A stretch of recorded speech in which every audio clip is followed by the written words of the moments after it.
Your brain is lying to you right now. Not in a dramatic, obvious way. In a quiet, exhausting way that has been draining you for months, maybe years, and you probably haven't even noticed how bad it has gotten until you stopped for just 1 second and realized you cannot remember the last time your mind felt genuinely calm. That feeling of being mentally underwater, where every single thought feels like it's fighting for space with 17 other thoughts, where you sit down to do one thing and suddenly you've thought about 12 other things you haven't done yet, where you lay your head on the pillow at night, and instead of sleeping you replay conversations, plan tomorrow, and worry about things you cannot control. That is not just stress.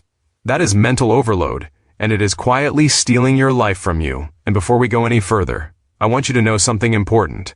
There are programs linked in the description of this video that go far deeper into everything we're talking about today.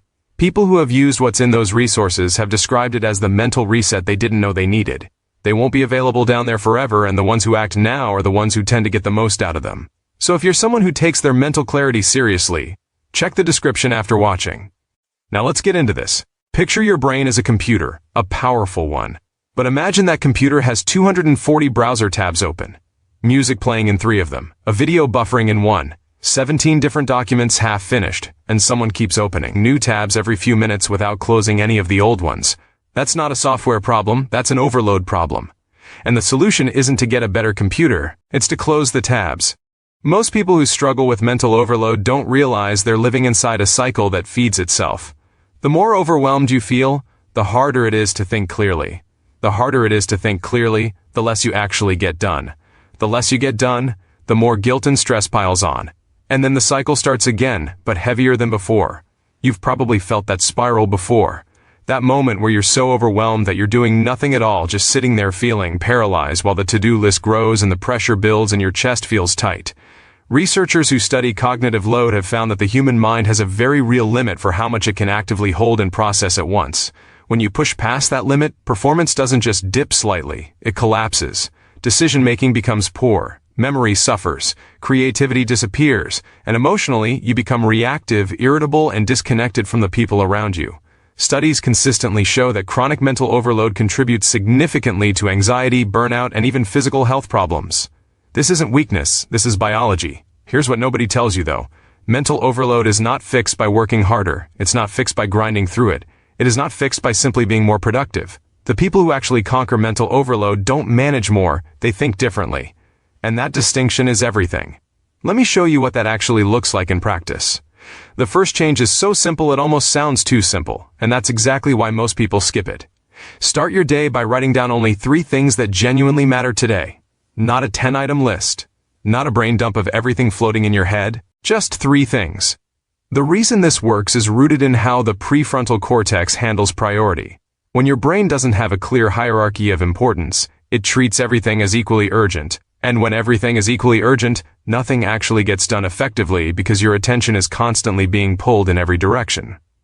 3 things gives your brain a clear anchor. It stops the internal argument about what you should be doing and lets you actually do something. People who implement this single habit report feeling measurably less overwhelmed within the first week. Not because their lives got simpler, because their brains got clearer direction. Now here's where the pattern changes. Most people assume mental overload is about having too much to do. But a massive portion of it actually comes from unfinished mental loops.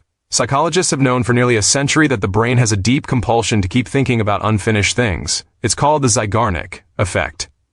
Your brain will keep pulling your attention back to anything you've started but not resolved. This is why you lay awake thinking about that email you forgot to send, why a half-planned conversation plays on repeat in your head, why something you said 2 weeks ago still bothers you. Your brain isn't being irrational, it's doing its job. It just needs help closing the loop. The fix is devastatingly simple. Write it down. When something is living rent-free in your head, it's because your brain doesn't trust that it won't be forgotten. The moment you write it down somewhere you actually look at, your brain gets a signal that the loop is parked and doesn't need constant monitoring. This one change alone can free up enormous amounts of mental bandwidth that you didn't even know you were wasting. Let's talk about something even deeper though. Because there's a hidden energy drain that most people never address, and it is absolutely destroying their mental clarity every single day. Every decision you make costs your brain energy. What to eat, what to wear, what to respond to first, what to do next, what someone meant when they said that thing. Whether you should do it now or later. Researchers have found that after making a high volume of decisions, the quality of your thinking degrades significantly. This is decision fatigue, and it explains why you can feel absolutely exhausted at the end of a day where you didn't even do anything physically demanding. You didn't work your body. You worked your brain into the ground, making hundreds of tiny choices that drain the same mental fuel you needed for the things that actually mattered. The people who have figured this out don't try to make better decisions under pressure. They eliminate the decisions that don't deserve their mental energy in the first place. They automate their mornings. They batch their choices. They create defaults so their brain doesn't have to spend energy on routine things. The result is not a boring life. It is a brain that actually has fuel left for the things that count. Now let's go somewhere most people never go when this conversation comes up. Your environment is programming your brain without your permission. The cluttered desk, the notifications pinging every 4 minutes, the open email tab that you glance at every time you take a breath. Every single one of those things is a demand on your attention.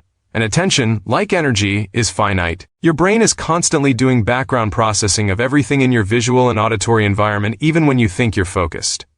Creating a clean, intentional space is not about being neat. It's about reducing the number of things competing for your brain's resources at any given moment. People who have cleaned up their physical and digital environments and reduced interruption notice an almost immediate improvement in how clear and calm they feel. It's not placebo. It's your nervous system responding to fewer incoming signals competing for processing power. Here's what all of this actually adds up to. When you start closing mental loops, simplifying your priority list, protecting your decision-making energy, and designing your environment deliberately, you stop reacting to your life and start living it. The fog lifts, the paralysis breaks, you start finishing things, you feel lighter, you feel present, you have actual thoughts that go somewhere instead of spinning endlessly. The cost of not doing this is not staying the same. The cost is continuing to lose hours every single day to mental noise that doesn't need to be there. That adds up to weeks of your actual life every year. That's the real math. Everything in this video has been the starting point, the foundation. The programs in the description below go significantly further with structured tools and frameworks that people are using to completely transform how their minds operate. Not someday, now. If your mental clarity matters to you, don't wait until you feel more ready. The people who waited are still waiting. The description is right there.